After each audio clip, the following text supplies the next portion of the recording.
Today on Voice of the Valley's popular comic and gender critic Graham Linehan has been arrested as he's come back into Heathrow Airport. We're going to cover that, but also going to cover the responses and some of the history of some of the feminists that denigrated him before but are now speaking out very, very conveniently. Also that a Tunisian terrorist has been gunned down in Marseille. We have more lunacy coming out of the Welsh government with free inclusive cycle lessons to Muslim women and more. All that and more today on Voice of the Valleys. Why, hello there, ladies and gentlemen. Welcome back to Voice of the Valleys. Yet again, your host and friendly neighbourhood far-right thug, always satirical unless he is not trying to sort his hair out because it is doing his absolute head in, as per usual, desperate need of a haircut. Anyway, Mr. George Cresswell, hope we're all doing well. Right, I'm going to stop messing about with that now, no matter what else, I'm going to stop messing about with it. So, hope we're all doing well, ladies and gentlemen. Hope we're all having a fantastic day. In Britain, at least, it certainly seems as though the British state is clamouring for some civil unrest. One of the things that broke recently, ladies and gentlemen, in addition to everything else going on at the moment, the little summary you would have heard in the intro and more, is that there's been another ruling on the Epping fiasco with regards to the asylum hotel and stuff like that. I'm just pulling up my post so that I can find it in a moment. According to GB Politics, reporting on a story from EF News, Everything Epping Forest News, the Court of Appeal has denied Epping Forest District Council permission to appeal to the Supreme Court over the over Friday's judgment, or over the judgment recently, regarding the asylum hotel that obviously locals are not happy about. Callum Barker, the nationalist activist, got arrested for that and has since been released. There was another one there as well. I believe it was a representative for Reform, or at least a Reform supporter by the name of Sarah. I think it's Sarah White that was arrested as well. Just purely to scare people. Obviously, that's why they do this. They want people to be afraid. They want people to stay in line, right, for the reasons of compliance. And they're doing that with Graham Linehan now as well. So Graham Linehan, for the crime of even just saying that men are men and women are women, has been arrested as he's come back from the States today. So it is Tuesday the 2nd at time of recording, to give you guys some extra context. And this broke early on, either this morning or in the afternoon, a couple hours ago today. He landed, I believe, in Heathrow Airport, and he's been arrested. And the thing that he's been arrested for, by 5 armed officers, no less, according to his Substack, 5 armed police officers were waiting, because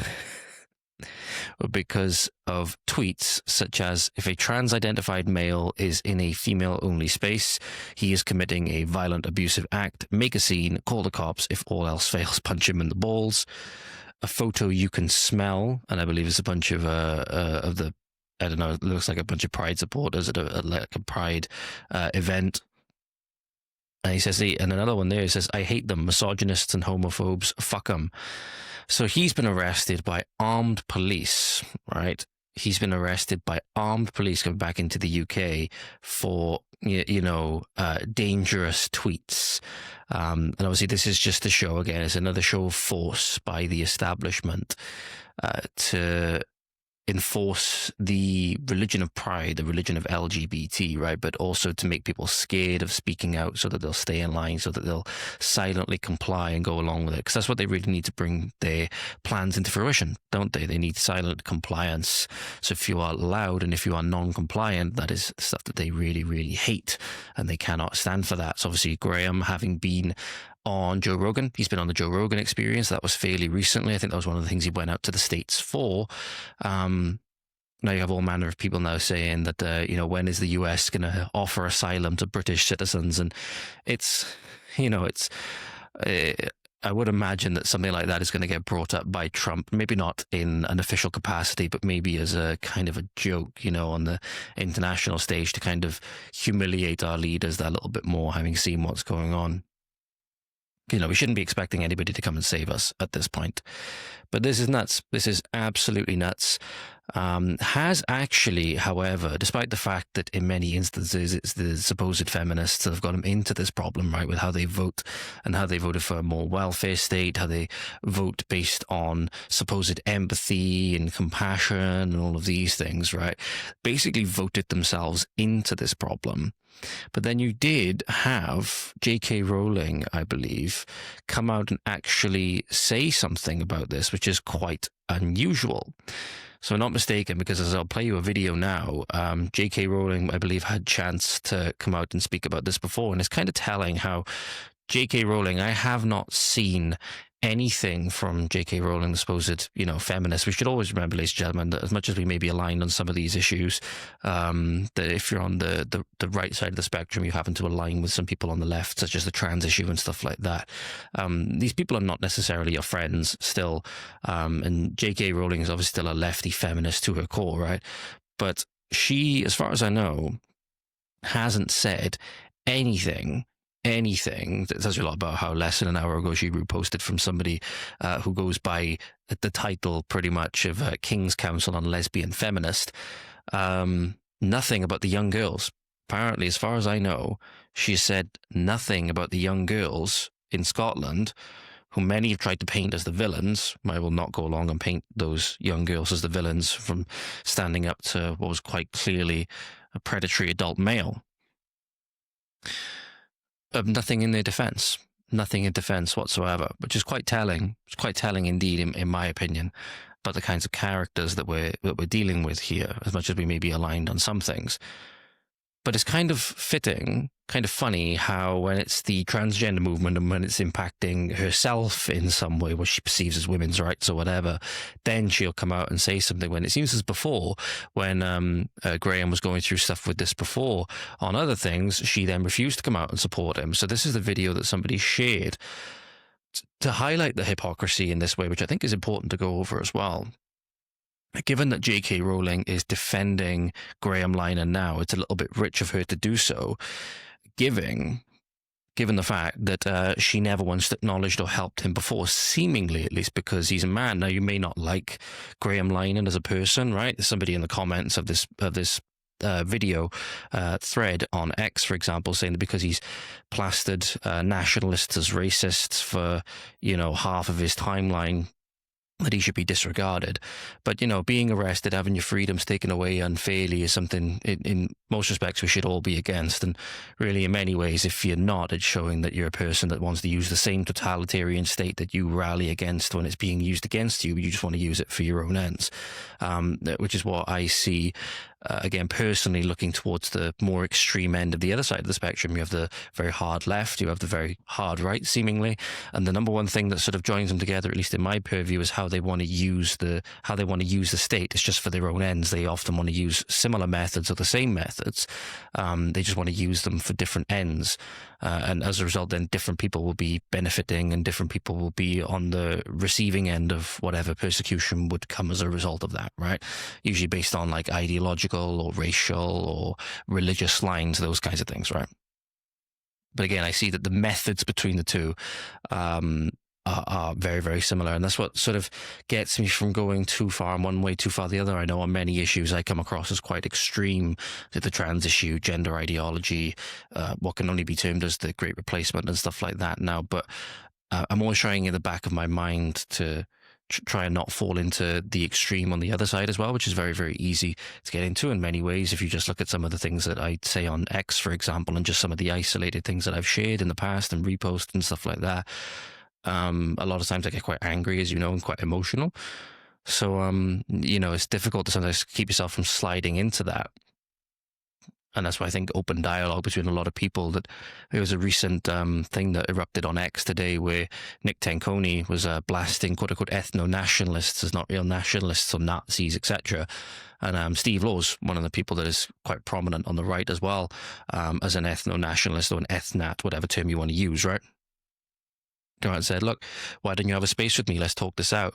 And I think that would be really, really good. Nick Tanconi sort of deflected, as far as I could tell, in saying that, look, if you want to come and debate me, come debate me in front of one of the large crowds at the protest, etc., using it seems more like a publicity stunt than me, because if you want to do it in front of a large crowd, in my opinion, there's no better way to do it than a space, because you can mute people, you can stop them from getting involved, so people can actually hear the speakers speak, which obviously if you're at a live event, you've got people shouting, you've potentially got people clamoring, violence going on, right? Agitation from the police as well at a live event, obviously, which you're not going to have on a space. And not only that, if you want a large crowd, a space is going to be the way to do it, because people can attend virtually from all over the country, potentially even all over the world, and you've got a much larger audience there that are able to either give their thoughts or listen and learn from you. So if you want a large crowd, you do it on a space, as far as I'm concerned. So that's why I thought it was a little bit deflecting. But again, J.K. Rowling now coming out, when it's an issue to herself, she will come out and try and speak in support of Graham, when in the past, at least according to Graham's accounts, she really hasn't had anything to say about him and sort of left him to the wolves. So here's Graham's accounts of that in like the previous interactions with J.K. Rowling coming up on screen now. I should stress, ladies and gentlemen, I'm not sure when this video is actually from. It's posted today, but I'm not sure when this specific video is from. But this is Graham's comments on J.K. Rowling in the past. J.K. Rowling has never mentioned me, never said anything in my defense. And when she got in, I thought, oh my God, it's over. I can finally relax. I can finally fight back because someone's on my side, you know. And now her silence about me has just added to the feeling that I've done something wrong, that I'm toxic. And I know I am toxic, but it's not because I've done anything wrong. It's because of things like that. It's because people like J.K. Rowling won't stand up in defense of me.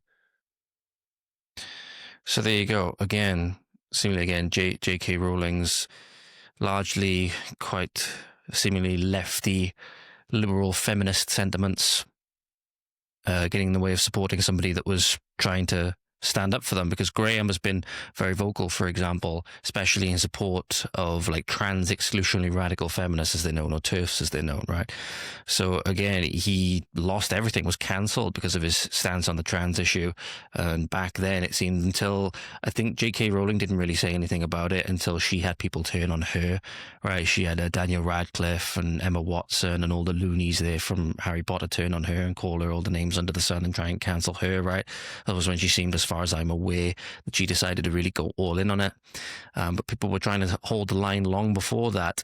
And in many ways, again, the supposed feminists who care about women's rights or whatever, and you know, crushing the patriarchy and whatever it may be, fell silent when they had allies that tried to do the same, seemingly along their, again, feminist ideological lines. So again, feminism, like I say, ladies and gentlemen, not a very good ideology. I've said that in the past because it brings out the worst in men and it brings out the worst in women as well. And it turns them into enemies rather than collaborators working towards a mutually beneficial future, the good family structure and oriented towards God and those kinds of things. Feminism detracts away from that. It's the exact inverse of that, and it pits men and women against each other, and it destroys societies.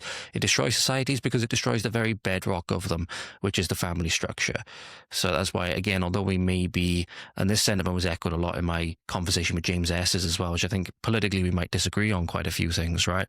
And he's a lot more towards the centre on most issues, where again I tend to be more so towards the further right side of politics than James, at least from what I understand anyway. And it seems as though, again, he's noticing the problems now with people being arrested for flying just the British flag or the English flag, you know, how heavy-handed the police are being with regards to it. But he was saying before that in his debate club that he would reach out to people whom he would be very opposed to in their political view, like Nick Griffin from the BNP, but he wanted to reach out to him because he, not that he happened to be aligned on a particular topic, he wanted to, I believe, host the debate, not actually be one of the debaters on stage. But it was to do with, what was the issue? He said it in the podcast. If you'll have to go listen to the interview, ladies and gentlemen, if you want to understand more about it than anything like that. It was the death penalty. It was bringing back the death penalty, and Nick Griffin was in favour of bringing back the death penalty, and I believe it was Peter Hitchens, and when he reached out to Nick Griffin, i.e. James did, and Peter Hitchens caught word of that, he basically tried to cancel James, despite James only a university student at the time. And obviously James has had his own experiences with the cancellation and losing his master's placement and stuff like that. Luckily, he's doing very well now. But yeah, again, it's a case where you might be allied with some people on some things, and it's good to fight those battles alongside them. But understand, it's the kind of thing with, you know, what I'm learning more about World War II and the shifting web of alliances that was going on is that we maybe thought that we were allied with the Soviets and the Americans on certain things. at the end of World War II to crush the Nazis or whatever. But then obviously then that led to, the Soviet Union and America sort of regulating us to the sidelines. We sort of became a vassal state of America almost, while they sort of had their ideological battles and still do to this day. And just shows you that although you may be allied on one thing, potentially maybe you aren't as allied as you think. And you should always watch out for people, because then they might either only jump in when it suits them, or they'll end up stabbing you in the back later if your name is Nigel Farage or something like that and your name happens to be Rupert Lowe. But again, it's all now indicating that the political landscape is shifting in ways that it's difficult to keep up with, ladies and gentlemen. One way that I do not want it to change, however, and this is not so much applies to me, but certainly would apply to areas like mine if you replaced England with Wales. And it is this headline which broke in GB News recently, which is the exact opposite of what needs to happen. But again, it's more of a war on the country that is Great Britain, war on the country that is United Kingdom and its associated nations, right? England, Scotland, Wales, and again, Ireland as part of like the British Isles, if you will, even though again, you say it's part of, Great Britain, or you say it's part of the United Kingdom. There's a lot of, hissy-fissy stuff there, right? As we know, right? So I'm not saying that, but it's part of the British Isles, right? But it says here, rural England is too white, quote unquote, and needs more halal food, says the Centre for Hate Studies. And that should tell you everything you need to know, ladies and gentlemen. One of these radically left, as part of this Britain's rural racists, quote unquote, this radical left Centre for Hate studies. You can see what the ideological bent on it just by the name. You don't need to know anything more about it than that. But it says here, the British countryside has been labelled as overwhelmingly white, meaning that, oh no, too many British people live there, right? And slated for not having enough halal food options in new report. Because funnily enough, most people who live in the English or in the British, such as in the Welsh countryside, they're not Muslims. So why would they need halal food options? Many of them are either not really that religious, kind of irreligious, or probably mostly Christian. Right, probably mostly Christian. So as a result, why are they going to eat something from a religion which would be prohibited? Right? Why would they be adopting a foreign religious custom which would be prohibited under said religion? Many people, again, they're irreligious. They're not going to really care so much where their food is coming from, just that it's on their plate and cooked the way that they like it. Again, this is more of a wider colonization effort that has been slowly creeping across England, and it's going to come. There was the clip that came up, I think it was on GB News, one of the, again, prominent race activists, I've forgotten her name, but I think she got into an argument with a Welsh farmer saying that, the countryside is racist, it needs more diversity, and the farmer was like, no it doesn't, it's just our home and we cultivated this land for generations, it's our land. And again, it's just all this, it's a land grab, it's a power grab by people that really, if they're sharing this worldview, they shouldn't be here. But again, sort of dubious then when you look at how immigration has worked, at least over the last, again, 15 years or more, really losing the case for why they should even be allowed to remain here. In many instances, not only are they saying they want to take over all the positions of power and rule us with the whip, okay, turn us from Rhodesia to Zimbabwe, right, quite literally in many instances.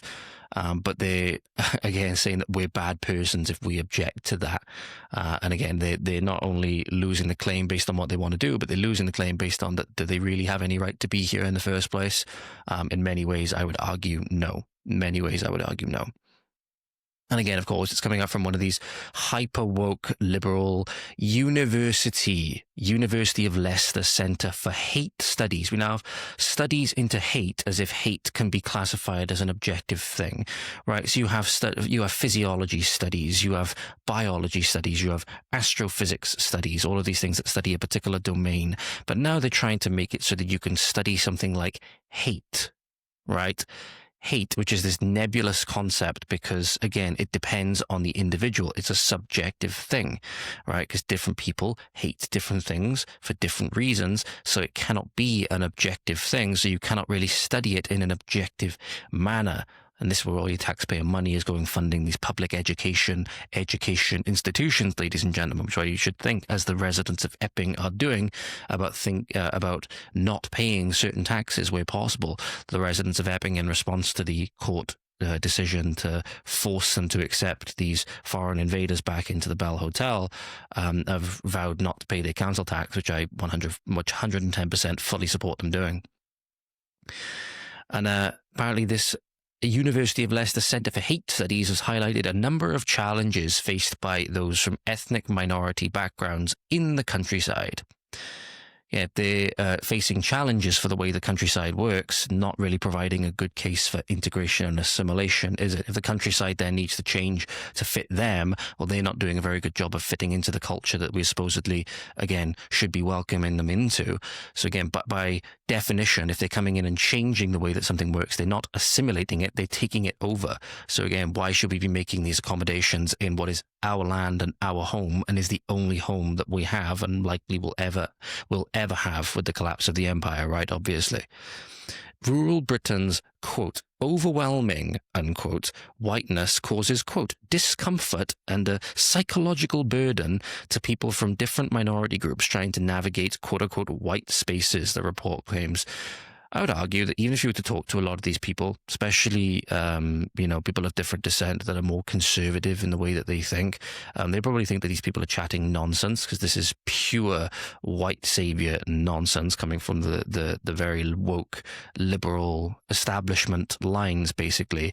Again, white spaces. What is a white space? No, the countryside is just the countryside. It just is. It's not a white space. You go to the countryside in many areas of Africa, that is just not, it's not a black space, it's just a space. But funnily enough, there are certain sects out in South Africa in particular that are struggling to navigate what you might call black spaces under the threat of genocide. Would you say that? Oh no, the Centre for Hate Studies would never say that. Of course they're not. It's only okay when it's white people that are on the receiving end of the whip, never holding it. Of course, we still have that loaded over us, despite the fact that we spent many, many lives and much in terms of fiscal resource to free and eradicate slavery, right? And was the premier force at doing so, largely because of our Christian morals at the time, which are now again being used to say that, oh no, this is how they justified slavery. Well, no, it's actually the way that they justified the abolition also. The academics, these quote-unquote academics, have also claimed that pub culture and other monocultural customs in rural areas are not inclusive. They are actually inclusive if you want to integrate into the culture, right? They actually are very inclusive. In many ways, by saying that these things aren't inclusive, they're saying, no, they want to exclude often the native people from engaging in their own cultural norms that they want to do. Now, provided they're not outright harming anybody, right? Provided they're not engaging in some weird kind of ritualistic animal slaughter, or again, they're sacrificing babies on the altar of Baal or Moloch, right? As long as they're not doing any of that stuff, then why is it wrong for them to want to have their customs and not want to include people who want to change and often eradicate those customs in the name of instituting their own customs, right? Colonization is only okay, obviously, when it's the reverse happening to how it was in the semi-recent past, isn't it? Colonization is perfectly fine as long as it's the global minority that's being further colonized and not the reverse, right? That's the way that it is. That's the way that it always is. In a section titled, How Can We Make the Countryside More Inclusive? The way they want to do it is by excluding the native people. That's what they want to do. They want to replace the native people and exclude them from their own land and from their own homes, right? They're doing the same thing with the farmers now. The government is doing the same thing with their farmers with the ridiculous tax levies, which is just going to be a ludicrous power grab and land grab, which is all that it is. One went on to critique rural areas for not doing enough to cater to dietary norms that are rooted in religious or cultural practice, because it's not our culture and we should not be catering to it. It doesn't belong here anyway. It shouldn't be tolerated here anyway, right? All the mosques need to be shuttered, and you can make the argument. You can go down the route to make the argument for synagogues and whatever else if you want as well. That's outside of the scope of this discussion. But again, so we're talking about halal slaughter here. They're referencing particularly halal slaughter. They're not saying that the countryside needs to be made more kosher, right? They're not saying that.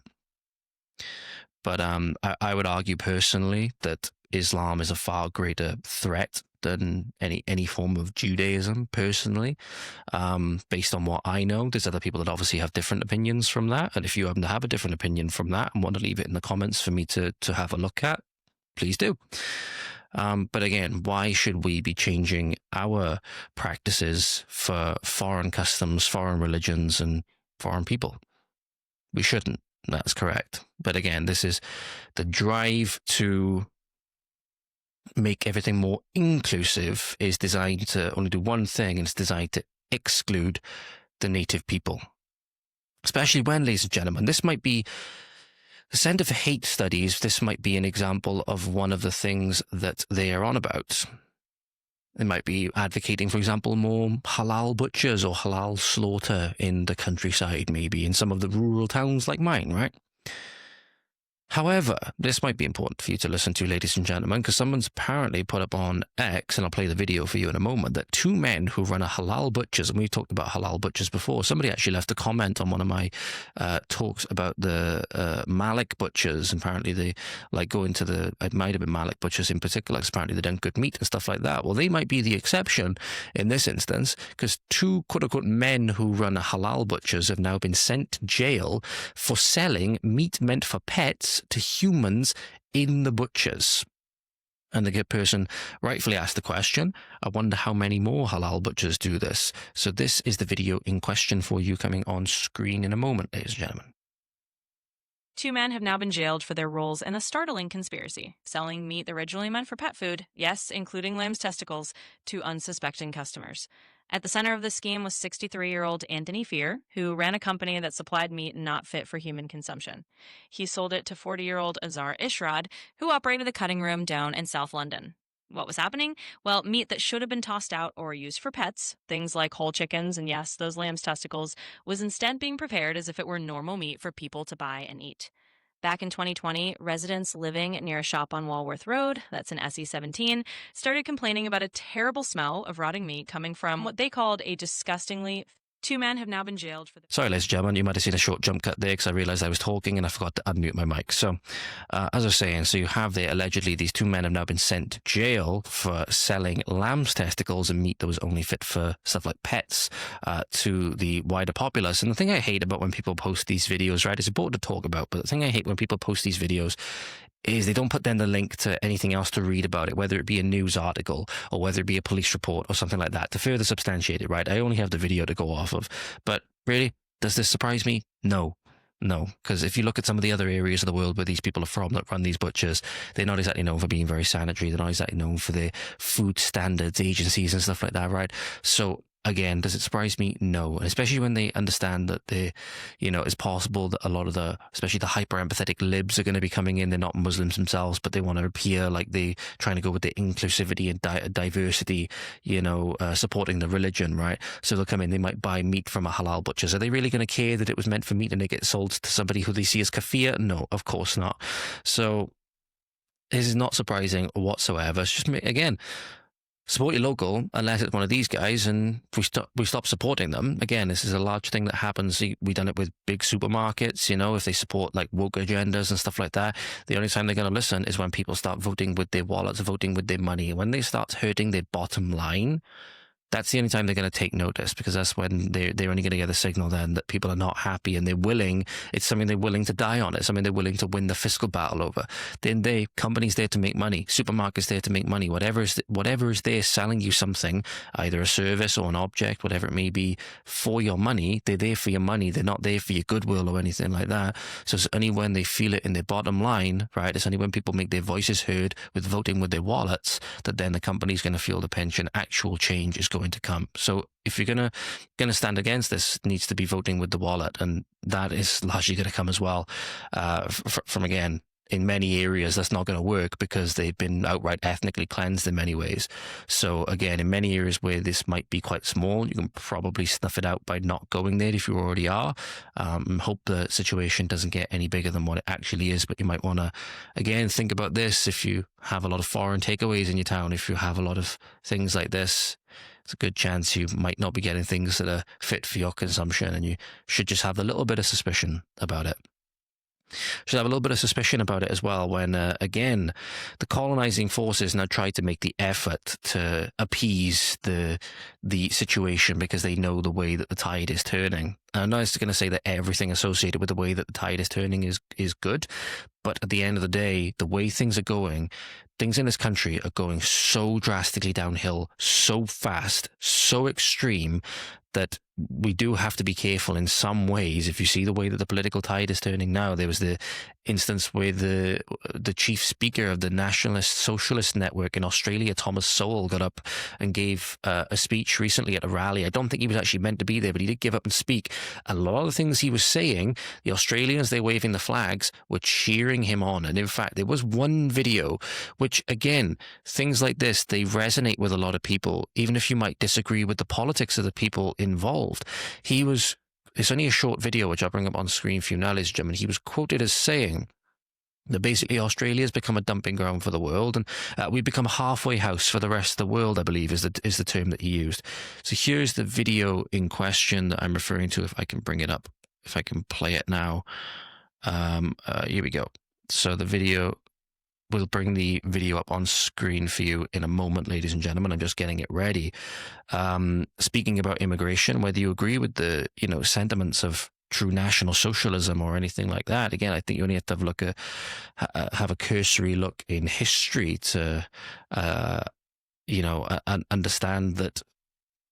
Again, it's confusing what a lot of people say. There's a lot of historical revisionism going on at the moment, whether it be because the history we've been told is false and is a complete other history that, we should have been told and had deliberately had facts kept from us, right? So whatever perspective you see it from, when people say things as plainly as this, you can't help but go, maybe he has a point. I'll bring it up on screen for you now, ladies and gentlemen.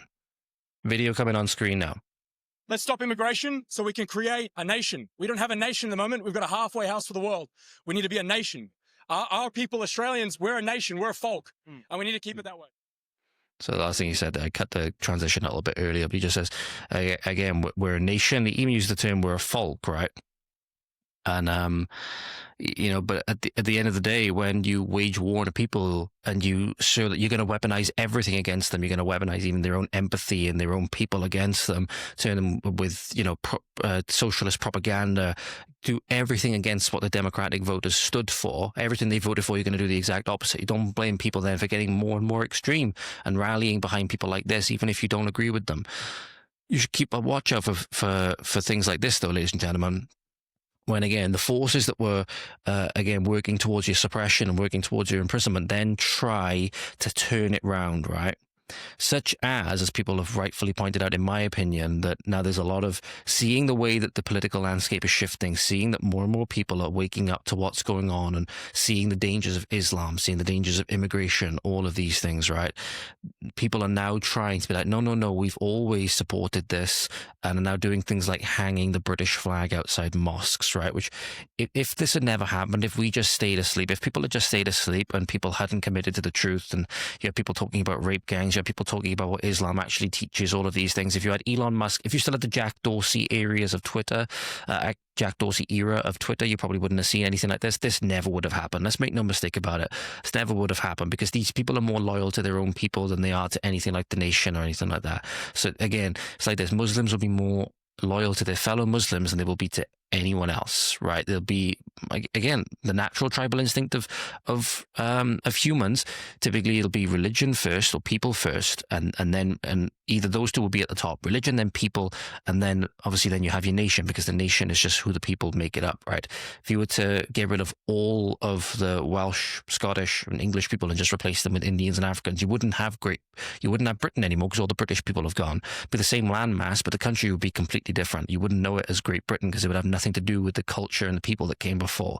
So that's just a reality. That you don't have any hate in your heart for people when you say that. It's just the truth. It's just the truth. But now you have things like this image coming up on screen for you now, ladies and gentlemen, where, again, outside mosques and places like that, they'll try and claim this now as their flag and say, we always supported this, when, again, if the cultural tide hadn't turned and if the political tide hadn't turned, you never would have seen anything like this, because they've had plenty of time to do it. They've had plenty of time to express this sentiment, and they never have. They never have. In many instances, when you try to raise a flag now, like the Union Jack or especially the St. George's Cross or anything like that, you get outright attacked by police and called a racist and everything like that. So again, these people are doing it now as a way to try and save face because they know the way the political landscape is changing. This is a Muslim centre from on Borough Road in Birkenhead, said his leaders felt the perfect opportunity to affirm their allegiance to the country. Again, you'd be familiar with if you go on X at any point, you'd be familiar with the Islamic practice of taqiyya, where basically they can lie to further their aims. I would say that that's exactly what this is, right? Because as I said, they've had plenty of time to do this. If this was the case, you never would have had the ethno-religiously motivated rape gangs. You never would have had the outright takeover of our countries. You never would have had then them cheering on when signs are printed in Urdu, or when you have the native people being made a minority in 1 in 4 schools up and down the country. They cheer it on. It's only now that they've seen the political landscape changing as their tune is changing, they're hoping they can fool people into thinking that they're going to do whatever it takes to uphold the nation and be loyal to the nation and everything like that. No, this is our flag. But like, no. And the thing is, you had time. You had time to do this. And if this was actually true, you guys wouldn't have done the things that you've done, because you wouldn't try to usurp the culture. You wouldn't try to usurp the religion or anything like that. You wouldn't try to oppress the people. So again, it's just as simple as that. It's just as simple as that. We thought it was a strong and powerful response, or we thought a strong and powerful response would be to show that this is our flag and we are proud British Muslims. I'm sorry, I'm not buying it. And to be honest, I don't think you should either. You should either. Because again, it presents a source of serious danger. And speaking of serious danger, is if you're a politician, especially on the right, this is a thing that happens when people say, "Look, oh, go set up your own party if you want to go and make a change of things." Well, something that's happened recently. This was 4 at the time, but apparently now it's gone up to 6, and maybe even higher by the time this episode comes out. It's been an alarming trend documented here in the Hungarian Conservative of AfD candidates dying expectedly ahead of local elections, leading many to speculate that now, because the right wing is gaining a lot of traction, whether it be the AfD, whether it be Homeland or other parties on the right, Advance UK, whatever it may be, they're now seemingly just trying to, or successfully in many instances now, offing political candidates to stop them from running. So obviously, if you don't have a political candidate that can run, you can't vote for them, right? And you basically secure that vote. So that's basically what happened at the local elections here in Wales one time when I wanted to. No, it was at the last general election. Sorry, I was very, very heavily Reform UK at that point. And begrudgingly, looking at the way that Wales and the political options that we have, I'd probably say begrudgingly that they may be the best. I'm interested. As I said, I've reached out to them before to try and talk to one of their representatives, but nobody wanted to talk to me. With Gwlad, I'm interested to see what maybe they have to offer, right? Especially for those seeking independence and independent Wales or whatever. But not in the way that Plaid Cymru, which again they want to try and promote a nationalist sentiment, but under the they want to promote a globalist sentiment under the guise of nationalism. That's what I meant to say. But it seems now that if you are a genuine threat of some kind, they'll just outright murder you. So what happened, ladies and gentlemen, this was 4 at the time of writing, but apparently now it's up to 6 and it may be even higher. Another AfD candidate has died ahead of the North Rhine-Westphalia or Westphalia region, the 4th such case in recent months. Ralph Lange, I'm not sure how to say it, Ralph Lange's sudden death in Blomberg has fueled speculation after economist Stefan Homburg called coincidences, quote, statistically almost impossible, a view amplified by Elon Musk. So what happened is that 66-year-old Ralph Lange died on the 28th of August. His death automatically rendered invalid polling cards and postal ballot documents already sent out, putting pressure on the city administration to reprint and resend them in time. Following a decision made by the City Council, the election in Blomberg will proceed as by-election on the planned date of September 14th. But this is not the only case tied to specifically the North Rhine-Westphalia elections. Somebody else by the name of Stefan Berendes, or Stefan Berendes, however you say it, the AfD's candidate for the City Council in Bad Lippspringe, also died unexpectedly, triggering the same administrative procedures as in Blomberg. In both cases, AfD must now decide whether to nominate successors to the deceased candidates. You also have AfD candidates Schroeter and Reinberg passed away just days before the scheduled elections. All of it far too coincidental, ladies and gentlemen. Basically, all of it is just seems to be far too coincidental. And we know that our political leaders are not above this kind of stuff, right? There's accusations of what happened to David Kelly, I believe it was, who was very critical and one of the people speaking out against Alistair Campbell's campaign. Obviously war hawking in the Middle East with Tony Blair, and then he mysteriously turned up and they said it was a suicide, I believe. So again, it's all very, very coincidental that, again, the AfD, which seems to be the one political alternative that the German people do have that will seemingly at least do the bare minimum, right, to save their country from the destruction wreaked on it, you know, by Angela Merkel opening the sluice gates to the rest of the world and turning Germany into an absolute hellhole. I wonder why, again, we're seeing all across the Western world at the moment, especially all across Europe, the exact kind of degeneracy and corruption and everything that was in Weimar Germany that then led to the inevitability of somebody like Adolf Hitler coming to power, right? You're now seeing, and when you look at the degeneracy nowadays in Britain especially, and you look at the Weimar Republic, you know, back in the 20s and 30s, you completely understand when people get so sick and tired, why then they go all the way and they elect somebody like Hitler, who was obviously very charismatic and very good at whipping up the crowds, and whether he was, again, some people argue he was speaking truth and support every single thing he says. Others then say that obviously he's a liar and a gangster, and other people fall somewhere in between. You know, obviously nobody's going to dispute what a lot of the things that he did were completely evil, right? But obviously a lot of the narrative has changed on a lot of historical figures nowadays, and I think it's important to have that discussion. Right, because reflection's not a bad thing. Reflection's not a bad thing, and changing your opinion on things is not a bad thing. It just matters whether the evidence supports that change in opinion, right? But you look at Britain nowadays, you look at Europe nowadays, you see it's been taken over. You'd think that, again, a lot of the sentiment, even back in the 50s, 60s, and earlier and 70s, and around that time, with the veterans were saying, like, look, this is not the country I fought for. I'm sick and tired of it. I'm sick and tired of this. What the hell did I go over and fight for? A lot of people were expressing that sentiment. Not everybody, but a lot of people even back then were expressing that sentiment. And you've only seen more and more denigration. You only see more and more colonization at the hands of foreign powers and foreign people.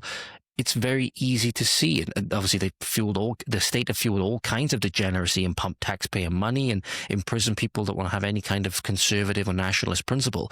You wonder why people get so radicalized that they end up flocking to somebody that's going to go to the extreme ends, because they think that's what the solution to the problem is. Especially when they see that their political candidates, their political alternatives that they can supposedly vote for in a democracy, right, are just being seemingly taken off the ballot. Right, being seemingly taken off the board by less than natural means, should we say? And it's disgusting. So I hope that it turns out that it isn't. But again, no cause of death listed. Just again, died suddenly. Again, another thing we see that often referenced now is in reference to the vaccine complications, where again you have this uptick, especially in young people who are otherwise completely healthy, dying suddenly. Right, I'm very thankful that I haven't been one of them. Very, very thankful that I haven't been one of them. But again, there's many people out there that are not so lucky. They're not so lucky. But again, speaking now of government degeneracy and governments not doing the things that they want, the people want them to do, a council resettlement scheme for housing migrants has been exposed by the Doge Wales team, the Senedd Waste team, for the Vale of Glamorgan. Again, normally you think the council tax and everything like that is going to fund pothole repairs or collecting the bins, but no. Councils in this instance have other ideas. It turns out they have a resettlement team for migrant housing. So I'm going to read you this email now for the Vale of Glamorgan Council. Following today's meeting about the use of the Holiday Inn Express as a transitional accommodation for EPs, I'm not exactly sure what EP stands for. It doesn't have the abbreviation it doesn't have the explanation of the abbreviation in the email. I was hoping to link up with someone in the Ministry of Defence to discuss comms lines. Is this something you can help with? This is from Stephen Ware, by the way, who's a news and media lead. at the Vale of Glamorgan Council, this has become a more pressing issue as our resettlement team is looking to recruit staff to work on this project, and there is a risk that news might enter the public domain as part of that progress. So you're seeing here how much they're trying to hide things from you. I'm not sure how this got out. I'm presuming that there was a whistleblower that went to the Doge Wales guys. So obviously Doge Wales got a fairly large following now. I've seen that they've increased in following quite substantially in the last few months, going from about 3,000 last time I saw to nearly 7,000 now. By the way, speaking of followers, thank you to everybody that's hit the subscribe, because now we've hit over 1,400 on YouTube. So thank you so much for your subscribes, for your likes, your comments, etc. I really, really appreciate it, especially you guys who provide extra context to stories and stuff like that, or additional perspectives from yourselves on issues that I talk about. Helps me broaden my horizons and learn from your experience as well. So thank you so much for that. I think if you combine the Rumble following as well, I think we might have just tipped over 1,500 as a whole. So thank you so much for, again, continuing to tune in and listen. More than anything, it's the most difficult thing in many ways is to just listen to somebody talk for an hour or hour and a half and stuff like that. But thank you so much. Thank you so much, ladies and gentlemen. As well, another thing is if you have a look in the descriptions of all of the podcasts, the long-term podcasts, there'll be the chapters in there. So obviously a lot of topics like this that don't come later on into the episode, you might not hear, for example. If you have a look in the chapters, and there might be something in there which will pique your interest, which otherwise you wouldn't see because you wouldn't listen to all of it. And I get people have busy lives and stuff like that. So again, make sure you have a look in the chapters and make sure that there's things in there that you might want to pick up on and look to later on in the episode that you might not get to otherwise from having listened to the episode from the start. So again, thank you to everybody that's chosen to subscribe and leave everything for me as well. I do really appreciate it from the bottom of my heart. Thank you. So it turns out this was actually from a Freedom of Information request. In an email, a media officer describes the Roos migrant hotel as a pressing issue, and there was a risk that news might enter the public domain. Already they're obviously seeing that they're trying to keep it quiet, which again doesn't bode well, right? Doesn't bode well when you see that your council's trying to do this stuff and keep it quiet, right? Bear in mind, we are paying them, or in this case, the Vale of Glamorgan residents are paying them. You're paying them to keep secrets from you and bring these invaders into your communities. Seriously, guys, make sure you're taking note of this and make sure you do something about it. In yesterday's expose, they revealed the council admitted it had not been told if the individuals housed at the hotel had worked with the UK Armed Forces. We covered that ages ago as well. Did not stop Liz Burnett, the council's leader, issuing a statement claiming that they had. When, again, it says here, no eligibility is a matter for the MOD, so we can presume that, again, seemingly a Labour or Plaid or some kind of politician. Maybe it's a Conservative politician, who knows, just going straight ahead and lying. Never. Well, I never. As a great example of that was the Cat Eccles debacle, which happened recently. It was the MP for Stourbridge said that native degenerates are far more of a threat than migrant men or whatever. And not only a massive mask-off moment, but she called out Nigel Farage as mentioning the ACHR involvement in not being able to deport illegal migrants or whatever, saying that it was a complete lie. Or, the obligations under the ECHR Article 3 in the recent Epping ruling, and saying that it was a complete lie that the ECHR was never consulted, and that was a complete lie itself. So again, Labour politicians lying? Well, I never. Given the above, we struggle to see how the council leader could issue this statement if the council was not told if those housed in the hotel assisted British troops. How could she know if they did? We've long raised concerns about the confusion between different Afghan resettlement schemes. We'll keep seeking answers on this. That's a valid question in there. So apparently EP in this instance stands for entitled person. Entitled person, yes, we know they're very, very entitled. They feel that they're entitled to everything. Patrick Christie's in that immortal interview he had with the African migrant over in Calais, where he says, gives me, the UK taxpayer should gives me everything I need. So they certainly are entitled. And just entitled for all the wrong reasons, because they're, again, getting everything here off the back of the hard-working taxpayer, off the back of the hard-working Welsh taxpayer. Again, if I was in the Vale of Glamorgan, seeing this, that they're going to now, again, resettlement in itself is now going to bring a lot of challenges, because we've seen that Keir Starmer says that he wants to close all the migrant hotels, but he wants to close all the migrant hotels after all of the people have been redistributed in our community so that they can vote and they can permanently sway the voting base of the country to make it a one-party, undemocratic state. Only difference is there when he's saying he wants to close the asylum hotels, again, it's truth married to a lie, because people will think that that means he wants to get rid of all the people that are in them. No, he wants them in our communities. He wants them in our communities to complete the replacement and complete the hostile takeover without a shot being fired. That's what he wants. So again, you have to be very wary, ladies and gentlemen. There's a lot of unspoken things when you see the things that are being said. There's a lot of unspoken things being said as well, such as when Cardiff Council are offering quote unquote inclusive free cycle training for Muslim women. Inclusive meaning that it only includes one sect of people and it excludes everyone else. So again, inclusive meaning the complete opposite of what it actually means. It's actually very exclusive, and you, the Cardiff taxpayer, are having to pay for it. Council tax in Cardiff rose by an inflation-busting 4.95% this year. Looking at Cardiff Council and what it has been funding, this is from the Senedd Waste guys again, it's no surprise that residents are being milked. Council funds free cycling training for Muslim women. Why do they need it? But again, it's just another thing to be like, look, please vote for us. Please vote for us. We'll do all these things. We'll pander to you in every single way because we're weak. We have no spine. We don't stand for anything. We actually hate our people and we hate our culture. Please vote for us. We're bringing in more of you. We're bringing in more of you. Please don't eat us after you vote for us and after you vote us out by voting in somebody on your own sectarian lines. Please don't eat us. Again, sacrificing our culture, our country, our freedoms and our people to appease the foreign colonizers through exclusive, because again, it's not inclusive if you're just a regular Cardiff person, right? Exclusive cycle lessons. So we're offering inclusive cycle training to Muslim women in Grangetown, Riverside, so they come and do holiday courses. So and we're using some of our funding through the core allocation for cycle training in schools, but also offering free adult cycle training, and also sort of offering that to communities who are who are not naturally seen as communities that are interested in cycling and are not necessarily see cycling as for them. So we're offering. Sorry, ladies and gentlemen, I realised I forgot to unmute again. I'm sick and tired of hearing him stumble over his words and speaking this super effeminate bloody tone. I've had a guts full of all of it, to be honest. How far must one fall, I wonder, to get free cycle training? But again, this is the thing. We have the worst performing NHS in the country. We have the worst roads seemingly in the country. There's a pothole forming on the roads every other day seemingly. We can't get the M4 relief road, all of these things we're busting money on.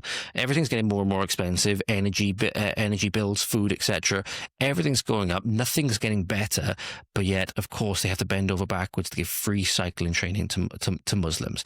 Yes, of course, because they obviously need to train up their next. Batch of delivery drivers for I probably shouldn't mention brands actually, for insert brand name here from whatever hotel that these people are going to be staying at. They need to train up their next batch of workers, don't they? Again, speaking of hyper feminine, hyper empathetic stuff, right, is this article that broke in The Guardian recently. We have prominent UK women now telling right-wingers, quote unquote, stop linking immigration to sexual abuse. Same kinds of women, mind you, that if they get so much as looked at in a funny way, or catcalled or something like that, or wolf whistled at, they'll say that it is an assault on their rights, it is an assault on their bodily autonomy, it is an assault on their freedoms, it is misogynistic, it is likely racist, it is all of these things, right?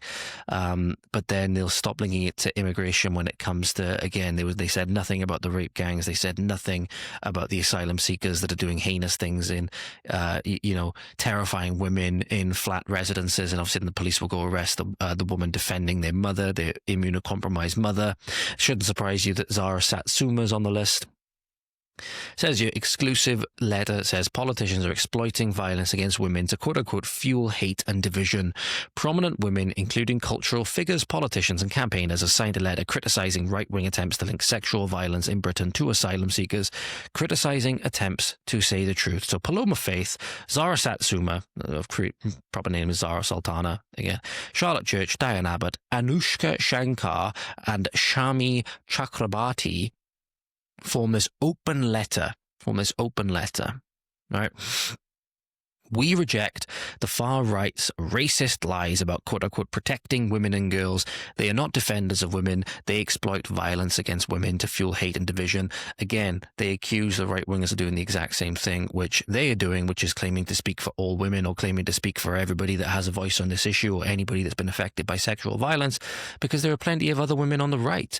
Many instances, like Morgan from the Women's Safety Initiative was the one that pointed out that these women would be the first to say if they were catcalled, and looking at a lot of the women, I can't see many of them being catcalled whatsoever.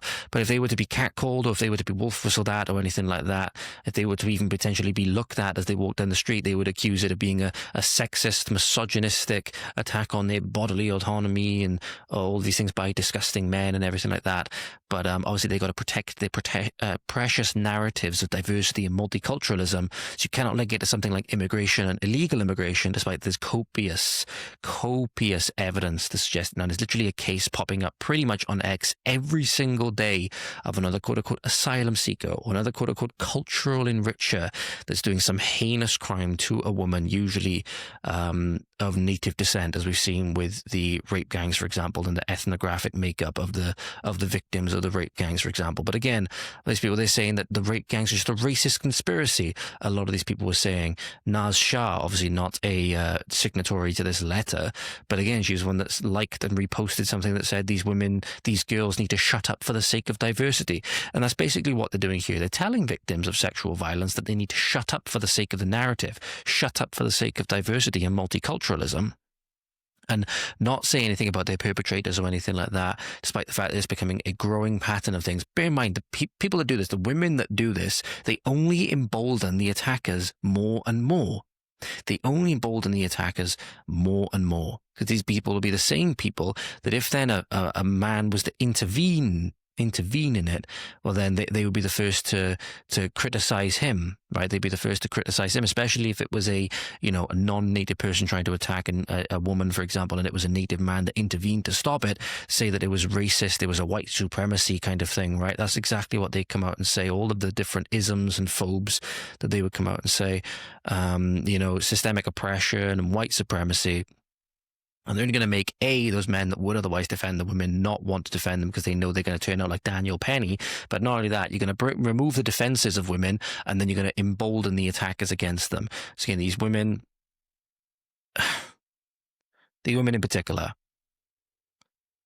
St. Paul was right. St. Paul was right, and I'll leave it at that. These are who St. Paul was warning us about. There's a joke in there, ladies and gentlemen, if you know about that. Again, I'm only joking. Don't cancel me now. But this is exactly who they were about, because this is actually who St. Paul was warning us about, because again, the women on the other side of the spectrum, well, what are they saying about the women on the other side of the spectrum?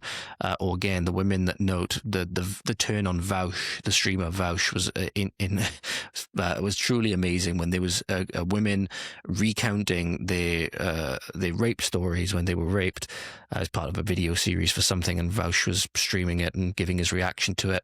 And he was then saying, maybe we have a problem with rape culture. You have here a bunch of women saying that they've all been raped. Maybe they have a problem with rape culture and stuff like that. And then one of the women come out and says, well, my attacker wasn't white, and because he wasn't white and because he subscribed to a certain religion, the police didn't do anything. And then Vaush immediately turned on her and accused her of weaponizing her rape confession to go after the rape fugees, right? So again, the tolerant left will instantly turn on anything that doesn't fit their precious narrative, because they don't actually care about women. They care about their narrative. So again, completely disregard these women when they claim to be for women's safety or anything like that. They're not for women's safety. They're for protecting the narrative of diversity and multiculturalism. Diversity and multiculturalism that made itself known on the streets of Marseille earlier on today, when a Tunisian terrorist was actually shot dead. So allegedly, Tunisian terrorist was shot dead by police after stabbing multiple people whilst shouting Allahu Akbar. So again, we're not going to show the full clip on this, ladies and gentlemen. We'll show the first part where you can see the actual guy in question and the police encroaching on him with the weapons. Obviously, I'm not going to show you what happens in the ensuing parts after that. Certainly a case of, am I out of focus? Yes, I was. I've changed the webcam settings on this, and I don't know why. I keep going out of focus. It's really annoying. But again, this was on the streets of Marseille. So again, every time I say, ladies and gentlemen, that again, the streets of France, if you are one of these foreigners, you're likely quite safe. You're likely fairly okay with what's going on. If you're a native French person, you wouldn't be very, very concerned. You're no longer safe in your home country anymore, and you really should do something about it.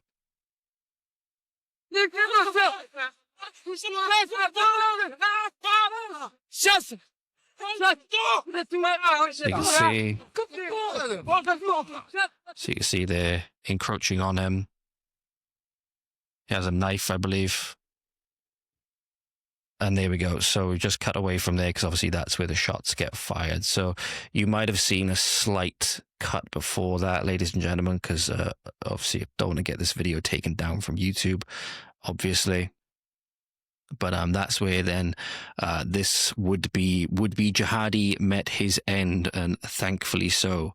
Thankfully so, because again, we had an incident where a terror attack happened on Stamford Bridge, or near Stamford Bridge recently as well. And from what I could see, it appeared the attacker was more of like it was weird, it's unusual, more of like an Asian descent. From what I could see, he looked kind of like from the areas of Asia, like either China or somewhere around there. He didn't look, it wasn't somebody seemingly from Pakistani descent or anything like that, at least from what I could see, right? So again, one of those instances where people jumping all over it and saying like, and I've done it in the past before as well, say like usual suspect, right?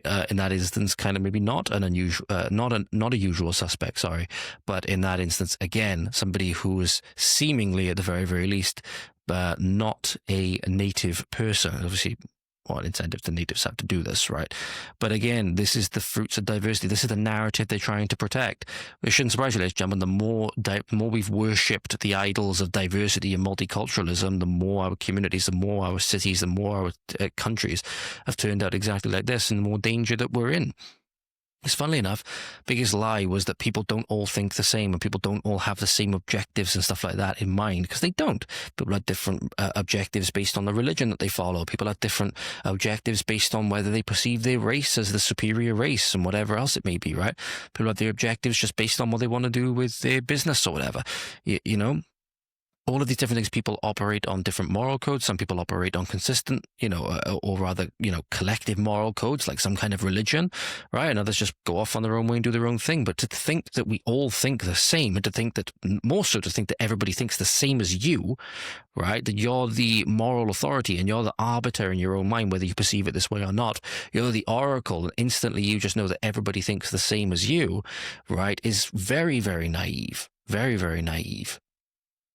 But something that we've been told to glorify and to accept and to cherish these ideas of diversity and multiculturalism, despite the fact that they've torn the countries apart.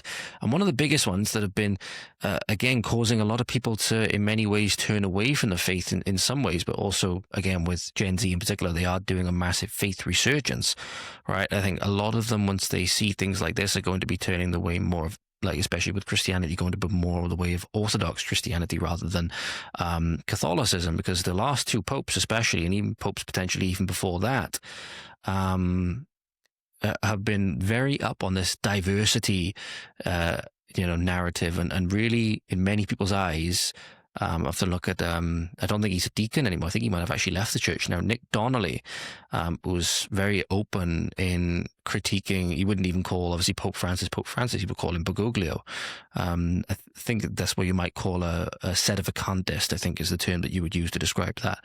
But for all of the talk of diversity and no borders and removing borders and all of this stuff, right, which seems completely, at least from my perspective, again, not claiming to speak as an authority or anything like that, but seems completely antithetical to, again, the ideas of nations and making disciples of all nations. You've got to have nations in order to make disciples of all nations. And in order to have nations, you have to have borders, right? Distinct borders.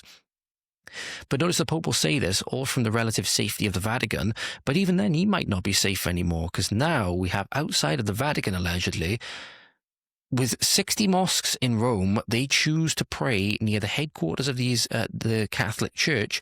You now have Muslims now, again, somebody saying in the comments here that don't have potentially 60 mosques in Rome. You have one potentially, but you do have a large congregation of Muslims praying seemingly directly outside where the head of the Catholic Church is. So maybe now those fruits of diversity are making their way to the Vatican, and maybe the Pope is going to have to stand on principle with this one. I guess we will see. This is very all well and good championing diversity from a very exclusive community where everybody operates on the same system and everyone pretty much looks the same as you do, aside from obviously the cardinals that come from elsewhere in the world and stuff like that, right? For the most part, however, you're in relative safety, both in terms of who you were with and the ideology that you were surrounded by. Maybe that is soon about to change. Maybe you're going to have to then stand on your diversity principles, Mr. Pope. Allahu Akbar.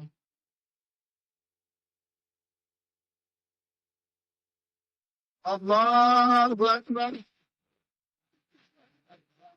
Allahu Akbar.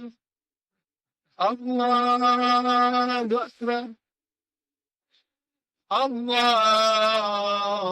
Alhamdulillahi Rabbil Alameen. Ar-Rahmanir Rahim. In case you didn't know, ladies and gentlemen, in case you couldn't tell, that's obviously not Latin. That's obviously not Latin. He's not reciting the Latin Mass or anything like that. He's not doing a Mass. He's not holding up the Eucharist or anything like that, right? Any of the Blessed Sacraments. But no, this is apparently right outside the Vatican. And I guess we'll have to see. I guess we'll have to see now if the Pope is willing to stand on principle, because obviously he's there. He has his security with his border walls and his Swiss Guard and everything like that. The communities that he's saying have to take in all of these people and celebrate this stuff and celebrate differences and celebrate diversity and all of this stuff. They don't have that. The young girls who were raped by Muslims, raped by ethno-religiously motivated predominantly Pakistani Muslim male gangs, right, in their communities, and they could find, bear in mind, again, as I've said time and time again, ladies and gentlemen, these girls obviously weren't raped just once by one person, they were raped multiple times by the same people. But not only that, these communities not only banded together to protect the rapists. Imagine again, you could go home, you've just accosted a young girl, you've kidnapped her, you've taken her home, you've raped her, and then you can call up like 5 to 10 friends to come over and do the same. That's the kind of stuff that we're talking about in these communities. Odds are you wouldn't even be able to name one person. If you were to put yourself in that hypothetical scenario, you wouldn't be able to name one person from your contacts list that would come over and celebrate that and engage in it with you. All right, that's the difference between us and them. So make no mistake, whilst as humans, we all have inherent moral dignity. We all have inherent dignity as humans, and we have the same moral value in an objective sense. So we stand before the Almighty when we face the music, so to speak, on Judgment Day. We're not all the same in the way that we think. We're not all the same in the way that we think and the way we run in our communities. That's the big lie of liberalism and multiculturalism. And I hope that it isn't making its way to the Pope, and it isn't going to be a threat to the Pope and to the Catholic Church. I would hope not. But at the end of the day, it's this exact line that's perpetuated this kind of stuff, which you're seeing in this video here, that's caused, I think, so many people, the church weakening in many ways, has caused many people to fall away from it because they want strong principles to support. They want strong principles to support, and the church was meant to be a symbol of strength, striving to fight against evil and smash evil into the dirt. That's why people often resonate with images like Saint Michael the Archangel standing on the neck of the serpent standing on the neck of the devil with the spear, right? Those iconic images of strength against evil, right? So images of like the Templar go so hard, and you get this instant, almost like testosterone boost when you see them. People don't come to the church for weakness. But again, I suppose we'll see. And this last bit now, ladies and gentlemen, this is just funny. I'm not going to play the video in this instance because the video really has nothing to do with what I'm going to showcase to you in a moment. This is just truly hilarious. This is a video. The main thing that spawned this was rabies symptoms manifesting in a Ukrainian soldier. So I'm not going to play the video. It does not really have anything to do with the stuff itself. Oh, can I not find it now? Oh no, where's it gone? Right, hang on a minute, ladies and gentlemen. I don't know if the comment might have been removed. I found something extremely funny, and that's why I wanted to bring it up. Here we go. So there was a comment left on this post, which again is a Ukrainian soldier tweaking out as rabies symptoms manifest, right, from his time on the battlefield. And somebody by the name of Lily M Speaks, who's apparently psychically attacked daily and is a perpetrator unspoken, or else I'd get sued. commented on the video saying, holy fucking shit, you can literally see the astral form of two women behind him fucking with his energy. I know who they are, and they're also connected to the energetic attacks happening to me and across the US, right? They'd be one of these like energetically, spiritualists gone mad, seemingly. And people in the comments took no end of taking the piss out of this comment. One account by the name of, goes by Johnny Silverhand in the name, and it's a Johnny Silverhand character from Cyberpunk 2077. But then commented with the Shia LaBeouf gif going, are you on drugs? Right? And she says, this is the thing that spawned the iconic thing, which I had to quote it, and I said, this wins the internet today. This absolutely wins the internet today. And this is a nice little funny note. Hopefully we're going to find this funny to end on, ladies and gentlemen. She says, no, I'm energetically inclined and I can see shit. You're just fucking behind and growing slowly, which led to this immortal comment, ladies and gentlemen, which I'm going to bring up on screen for you now. And in fact, I'll bring up I can just about show the entire thread. This immortal comment, ladies and gentlemen, where Johnny Silverhand claps back with, you're energetically retarded, go touch grass. And then she ends up clapping back with, delete this. And he goes, no, I don't think I will. And as the person at the bottom in the comments said, ladies and gentlemen, I hereby add the phrase energetically retarded to my vocabulary. Honestly, I found this absolutely hilarious. Now, again, I don't want to drive any bullying towards any of these people, right? I don't want to drive any, please don't go and harass or comment or anything like that on Lily's page or Lily's comment or anything like that. Just take this as a little bit of humor, ladies and gentlemen. There's no need to go and add to the situation or anything like that. The moment's passed, but I found this absolutely hilarious and too good not to share. This wins the internet today, and we can hereby add for these people, when we see these people pop up in the future, energetically retarded to our collective vocabulary. And I dare say I will be using that using that set of words again in the future to describe many of the things that I see, particularly on social media. Well, that'll do it for today, ladies and gentlemen. Thank you so much for watching, listening. I really do appreciate it. Hope you have a fantastic morning, afternoon, evening, night, wherever you are. Diolch yn fawr. Thank you for watching. Hwyl fawr. See you next time. You take care now. Godspeed.